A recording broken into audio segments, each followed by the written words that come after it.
Good times create weak people. Weak people create bad times. Bad times create strong people. Strong people create good times. My whole thing is leaders anticipate, losers react. If you can anticipate what's coming, you can really take advantage. If you wait till it hits you, you're in trouble. The biggest problem people have is they think they're not supposed to have any. Problems are the fuel for growth. It's like if you don't have any problems, you're either a liar or you might call them challenges. It feels better. I understand that. Anybody who doesn't have problems is either totally asleep at the wheel or they don't have much of any kind of a life. But then there's fulfillment. And fulfillment is living what you're made for. Is it a lack of confidence? No, it's a lack of mission. I like winning. I like being the best at what I do, so I'm not going to settle for less than that. Why would I? Michael Jordan making 1,000 shots before you take a break. So you look at Jordan or you look at, LeBron or you look at anybody who's the best in the world at what they do and you go, aren't they lucky? But if you actually study them, you'll see they're doing things, they're practicing in private things that make them certain in public and they get rewarded for what they do in public. Yeah. And you got to do the same. When you just know you're going to mess up, it's not going to be perfect. You're going to forget that line that you really wanted to say, but just put all the energy on the audience. Everything starts to change. If you stay ready, you don't have to get ready. It's a shift in your identity. Every single day, 6 days a week. What matters? A few subjects, your body, because your energy matters. That energy is low. Everything I just said is worthless to you. Because when you're low energy, you don't use your full intelligence or ability. You need emotion. If you don't know how to master your emotions start wars. Emotion creates peace. Emotion gets you children. Emotion is what can make that business work or fail. And most people don't know how to direct their own emotions. Let me be conscious about feeding my brain things that are going to give me not only inspiration, but insight and skill and tools. 68% of the Fortune 1000 were started in either a recession or a depression. Well, the first skill you got to master to be great is the ability to recognize patterns. When humanity recognized the pattern of the seasons, the whole world changed.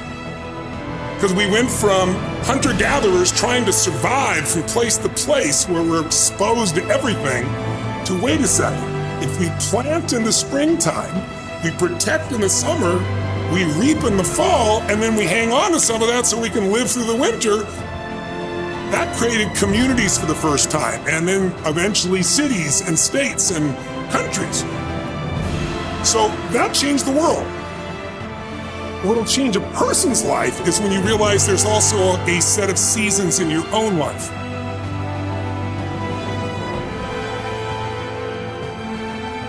And so think of it this way, 0 to 21 is springtime. Things are easy to grow in springtime. You don't have to do that much. Growing as a kid happens naturally. But overall, life is supporting you. It's sending you, teaching you, sharing with you. Now, when you get from 21 to 41 or 22 to 42, whatever range you want to talk about, you now are in the real world. And now you go test what you learned in your springtime. So you start to learn, test, figure out what's real. And it's an important stage of life. 42, 43 to 62, 63 is the power of your life. If you worked hard in the spring and the summer and you put yourself out there and you planted, it's a reaping time. It's a time when you really become a leader. And then if you're lucky, you go from 63 to 83 and maybe 83 to 103, and you have an extended final season of your life where you get to be the mentor, you get to share. You get to make a difference. And maybe towards the end of your life, people look out for you again after you looked out for everybody else. That's kind of the cycle of life. What if you're born in 1910?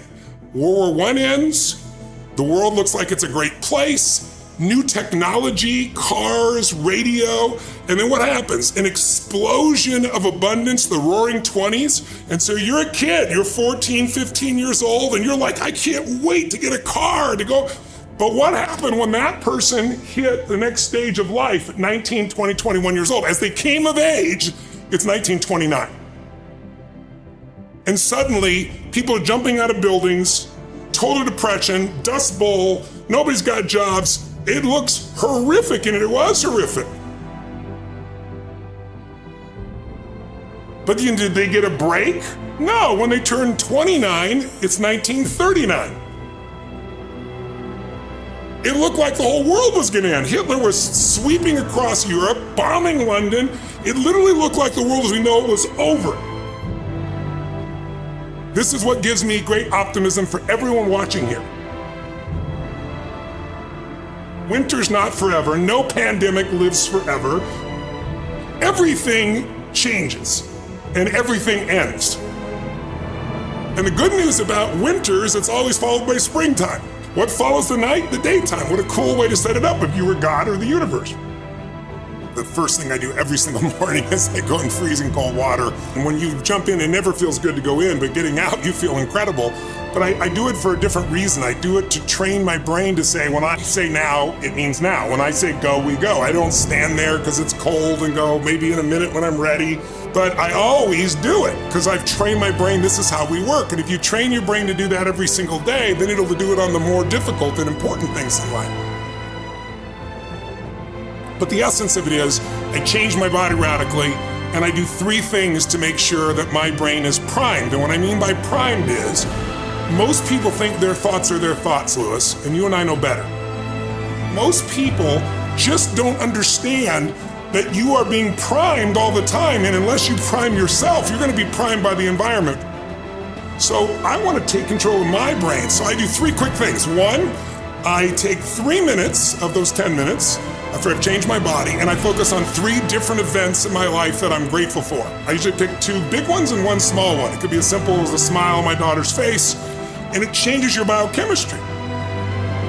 Then real fast, I do this 3-minute process that's kind of like a blessing, and then 3 minutes, the last 3 minutes are called 3 to Thrive, where I focus on 3 things I want to accomplish, but instead of thinking I want to accomplish, I see, feel, and experience it as done. I feel grateful, I celebrate it, and it trains your brain. So in 10 minutes, I'm done. 3rd thing that I'll do, I immediately send a message or a text or an audio message to somebody as a sincere compliment. And I don't go, dude, great job, or wow, you're cool. I say, hey, listen, I saw you on Tuesday with those kids, and I saw you take that extra 20 minutes no one else did. I just want you to know, I saw that, I thought that was incredible. So I'm always very specific, so they know it's not just some positive thinking bullshit call, it's sincerely doing it. It makes me constantly look for the good in the people I work with. 4th thing I do is whatever I don't want to do, the most challenging part of the day. What's a story we all love? It's the comeback story. It's the comeback, it's the Rocky, it's that music where all of a sudden you step back up and you take control and rock. Good times create weak people. Weak people create bad times. Bad times create strong people. Strong people create good times.